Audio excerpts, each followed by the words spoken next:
Have you ever heard of the Ghost Coast of Newfoundland?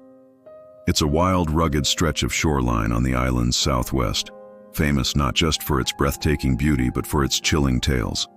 For centuries, this area was isolated, connected to the world only by the sea. The people here lived by the ocean's rhythm, and their stories are steeped in its mystery and danger. Today I want to share one of those stories with you, a tale that has been passed down through generations, whispered on stormy nights when the wind howls like a restless spirit. This story begins in a small, forgotten outport, a collection of saltbox houses clinging to the rocky shore. The main characters are two brothers, Liam and Sean, fishermen who knew the coast like the back of their hands. Liam was the elder, cautious and steady, while Sean was young, bold, and perhaps a little reckless. They were inseparable, their bond as strong as the ancient cliffs they navigated every day. One fateful autumn, the cod fishing was poor. The community was facing a harsh winter with dwindling supplies. Desperate, Sean proposed a dangerous idea.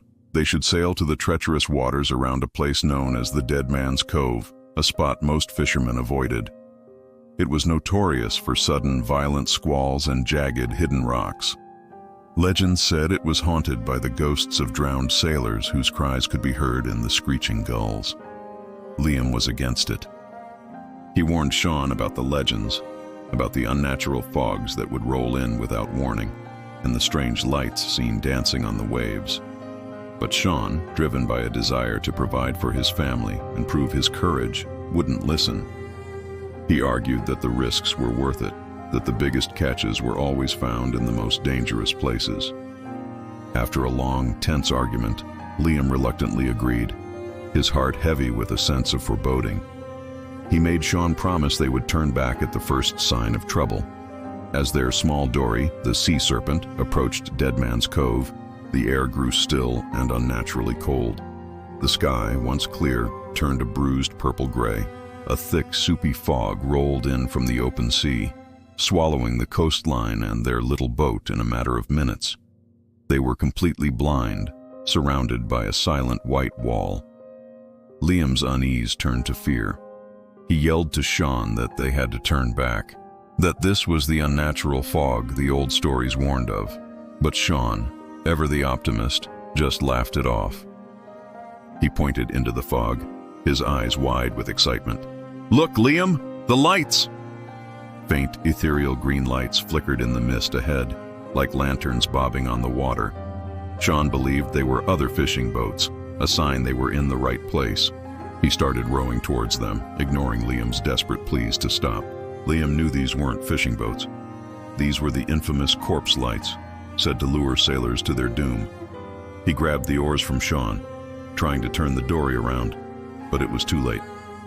A sudden, monstrous wave appearing from nowhere in the calm, foggy sea crashed over their small boat. It capsized in an instant, throwing both brothers into the icy black water. Liam surfaced, gasping, his lungs burning from the cold. He screamed Sean's name, his voice swallowed by the fog. He saw his brother's head bobbing a few yards away, near the splintered remains of their dory. But then, something else emerged from the water beside Sean.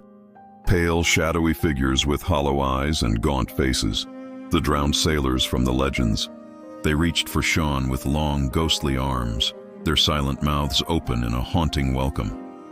Liam watched in horror as they pulled his brother under the waves. He swam frantically towards the spot, but there was nothing, just the cold, empty sea and the fading green lights. Liam was eventually found, clinging to a piece of wreckage, half frozen and delirious. He was the only survivor. For the rest of his days, Liam was haunted by what he saw. He never fished again. He would sit on the cliffs, staring out at Dead Man's Cove, forever listening for his brother's voice in the wind.